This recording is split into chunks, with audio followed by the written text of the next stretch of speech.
কালকে রামিজ স্যার হত্যার বিচারের রায় দিবে।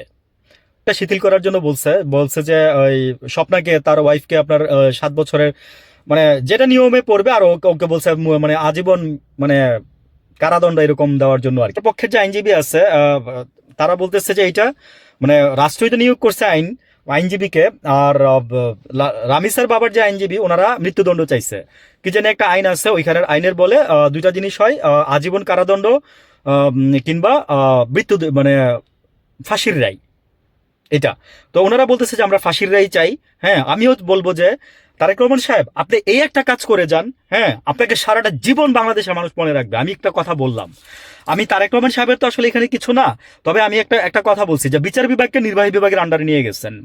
বিচার বিভাগকে নির্বাহী বিভাগের আন্ডারে নিয়ে যাওয়ার মানে বুঝেন অনেকে, অনেকে হয়তো বুঝেন না। আমি একটু ক্লিয়ার করে দেই। সেটা হচ্ছে কি, ধরেন আমি আপনার নিয়োগ করতাম, আপনি যখন আমি যখন আপনার বারান্দা দিয়ে হেঁটে যাব, তখন কিন্তু ওই বিচারপতি মানে ভাববে যে ও কিন্তু আমার নিয়োগ দিচ্ছে, ওকে তো আমার চাইলে সেখান থেকে সরাই দিতে পারবে।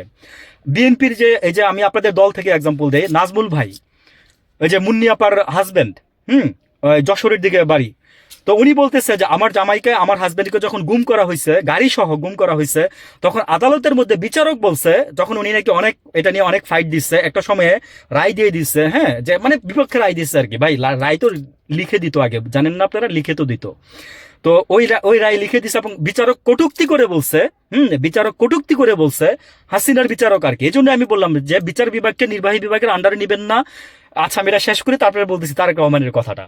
তো নেওয়ার পরে উনি বলতেছে যে, বিচারক কটূক্তি করে বলতেছে যে দেখেন, মানে উনি বলতেছে যে হাজবেন্ডকে পাইলাম না, গাড়িও নাই। তো বিচারক বলতেছে মানে গাড়িটা পাইলেও তো মানে একটা হদিস পাওয়া যেত, তাই না, ক্লু থাকতো। তো বিচারক বলতেছে যে দেখেন কোন মন্ত্রীর বাসায় গাড়িটা আছে কিনা। বিচারকের কি কথা বলা সাজে? আপনারা যারা বিচারক আছেন তাদেরকে আমি বলতেছি, আপনারা তো আমাদের জন্যই বসছেন না, আপনারা তো আমাদের জন্যই বসছেন উইথ ডিউ রেসপেক্ট, যেহেতু আদালত। আমি তাই বললাম, সম্মান দেখায় কথা বলতেছি। এখন তারেক রহমানের বিষয়টা আসি।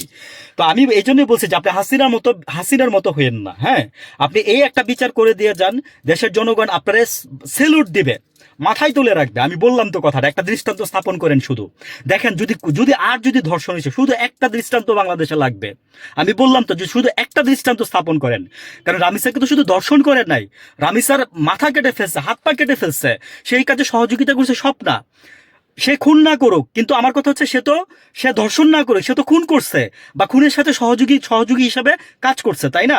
এতদিনে শুনানি হয়েছে। তারেক রহমান সাহেব, প্লিজ আপনার কাছে আমার হাম্বলি রিকোয়েস্ট, আপনি এই কাজটা করেন। ভালো থাকবেন সবাই, আসসালামু আলাইকুম।